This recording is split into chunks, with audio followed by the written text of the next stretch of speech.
کے ریٹائرمنٹ ہوں اور میں محلہ اسکر ہولڈنگ جعفر آباد سے تعلق رکھتا ہوں. میرے عمر جو تقریباً 60-70 سال کے قریب ہیں اور میں یہ کام کرتے ہوئے بس اور میرے بہت سے خوبانیاں ہیں. اس خوبانی کو میں اپنے لیے کارآمد بنانا چاہتا ہوں. اس کو مختلف قسم کے خوبانی کی اقسام ہیں. سب سے اقسام بہتر اقسام جو ہے وہ حلمان ہے. اس کو میں ہر طریقے سے استعمال کرتا ہوں. اس کو بہترین انداز میں سکھانے کے لیے میں کیا کہتے ہیں شق ہے بلتس کا دیگر شق، اس کو شق کہتے ہیں. اس شق پر ہم سکھاتے ہیں. اور مختلف قسم کی خوبانیوں کے لیے ہم نے اس کو بہترین انداز میں سکھانے کے لیے اس کو سلفر استعمال کرتے ہیں.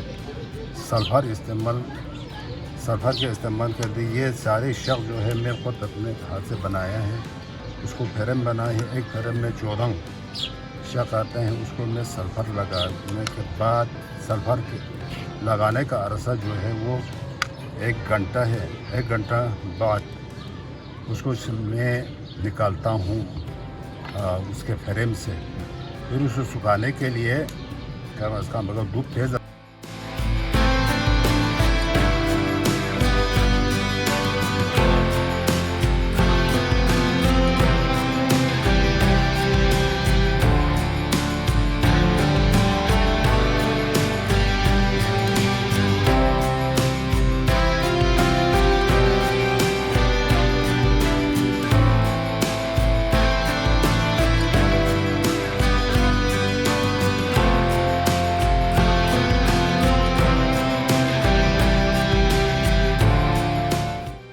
مجھے ذاکر حسین کہتے ہیں. میں یہاں ایگریکلچر ڈپارٹمنٹ میں بحیثیت ڈپٹی ڈائریکٹر کام کر رہا ہوں. اپریکاٹ کے حوالے سے، خوبانی کے حوالے سے اگر آپ کو کچھ انفارمیشن میں بتا دوں تو گلگت بلتستان، خصوصاً بلتستان کو خوبانستان اگر کہا جائے تو کم نہیں ہوگا، کیونکہ شروع میں ہمارے ابتدائی دور سے اس خوبانی کے بارے میں اگر اس کی تاریخ کو ٹریس کر لے تو پتہ چلتا ہے کہ یہ سری بوتان کے نام سے مشہور تھا بلتستان، یعنی خوبانی کی سرزمین. تو یہاں پہ جتنے بھی پھلدار درخت ہیں ان میں سب سے زیادہ جو کوانٹیٹی ہے وہ خوبانی کی ہے. تو اگر اس کی ابتدا کے بارے میں تھوڑا سا جاننے کی کوشش کر لیں تو بہت ساری ورائٹیز اس خوبانی کی وہ یارکن سے آئی ہے. وہاں پرانے زمانے کے ہمارے جو آبا و اجداد جو چائنا سے آتے تھے تو وہ اپنے ساتھ کچھ نہ کچھ پھل فروٹ کے درخت بھی ساتھ لاتے تھے. تو سب سے اولین جو یہاں پہ پھلدار درختوں میں جس کا شمار ہوتا ہے وہ ہے خوبانی. تو اس خوبانی کی یہاں پہ بلتستان میں اس کی مجموعی اگر پیداوار کا بتا دیں تو یہ کم و بیش 70,000 میٹرک ٹن تک یہاں کی پروڈکشن ہے. گلگت بلتستان کا جو ٹوٹل پیداوار ہے 1,25,000 یا 26,000 میٹرک ٹن، ان میں سے 60% کی جو پیداوار ہے وہ بلتستان سے حاصل ہوتی ہے. لیکن ایک بدقسمتی سے اس پھل کا ایک بہت بڑا جو حصہ ہے وہ ہر سال ضائع ہوتا ہے.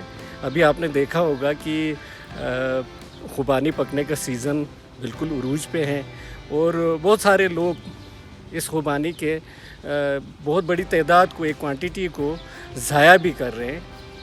تو آپ نے دیکھا ہوگا کہ اس میں لوگوں میں ایک چیز کی بہت جو کمی ہے، جو فقدان ہمیں نظر آتا ہے، وہ ہے یونیفارمٹی.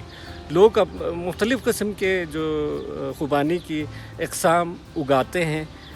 آپ کو یہ میں بتاتا چلوں کہ خوبانی کی ٹوٹل یہاں پہ جو ہمارے سروے کے مطابق جو تعداد ہمیں ملی ہے وہ تقریباً 60-70 کے لگ بھگ مختلف اقسام کے وہ ہے پھل ہے، خوبانی کے اسپیشیز ہے، تو ورائٹیز جسے آپ کہیں.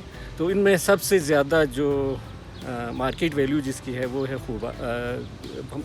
اس کو حلمان کہتے ہیں. اور ہمارے کھرما ہولڈنگ کا جو ایریا ہے اور ہمزگون اور برا یہ حلمان کے لیے بہت مشہور بھی ہے. وہاں پہ ایک اور ورائٹی جس کو وہاں کے مقامی لوگ جو ہے نا خوبان کہتے ہیں یا قوبان کہتے ہیں. خوبان یا قوبان یہ فارسی زبان کا لفظ ہے جس کا مطلب بھی خوبانی ہی ہے.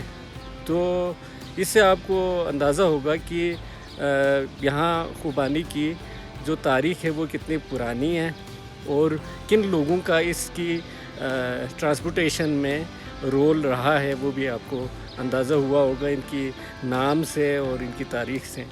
تو ہمارے محکمے کے ذریعے سے ہم نے لوگوں کو مختلف ٹریننگز وغیرہ دے کے اس پھل کو بچانے کے لیے، اس کی پروسیسنگ کروانے کے لیے، اس کی مارکیٹنگ کروانے کے لیے ہر سال تربیتی کورسز کا اہتمام کرتی آ رہی ہے یہ ڈپارٹمنٹ.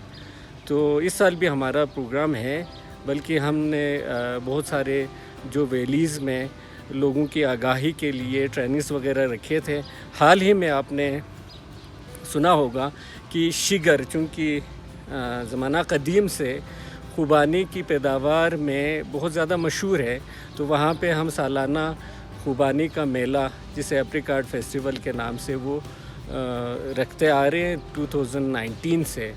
تو یہ تیسرا ہم نے خوبانی کا میلہ بھی رکھا تھا جس میں بہت سارے مقامی اور جو ملکی اور غیر ملکی لوگ بھی وہاں پہ انہوں نے شرکت کی اور لوگوں کو کافی اس کے بارے میں اویئرنیس بھی ہو گئی.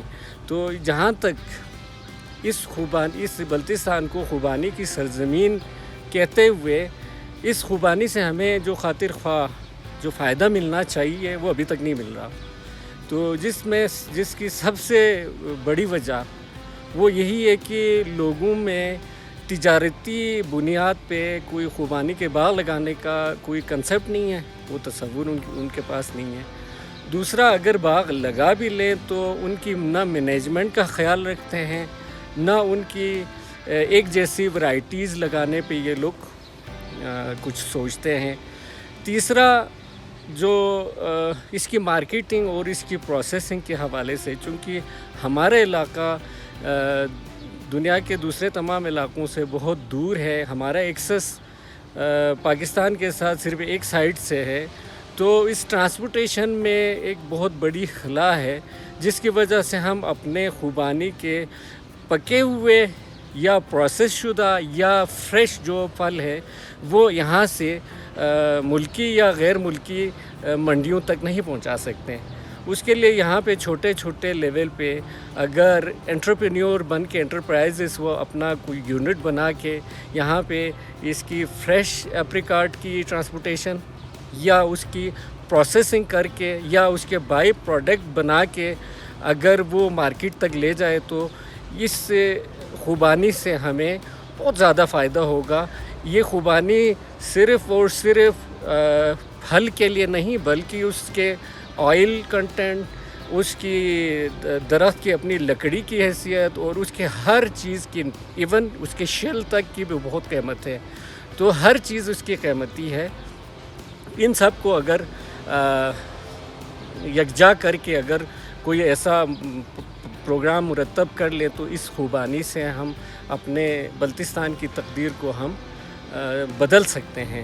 کیونکہ آہستہ آہستہ دنیا کے بہت سارے ممالک کا یہاں پہ انٹرسٹ بڑھتا جا رہا ہے اور ساتھ ساتھ آپ نے دیکھا ہوگا کہ ٹورزم کا ایک فلو ٹورسٹ کا وہ یہاں پہ ہر سال ادھر آتے ہیں. اور اگر ان کو مقامی یہی خوبانی کے پروڈکٹس بنا کے، اس کے مختلف بائی پروڈکٹس بنا کے اگر ان کو پیش کیا جائے تو کسانوں کا بھی فائدہ ہوگا اور آنے والے لوگوں کو بھی ایک جو قدیم اور روایتی جو پھل ہے اس کے ٹیسٹ سے وہ بھی لطف اندوز ہو سکتے ہیں.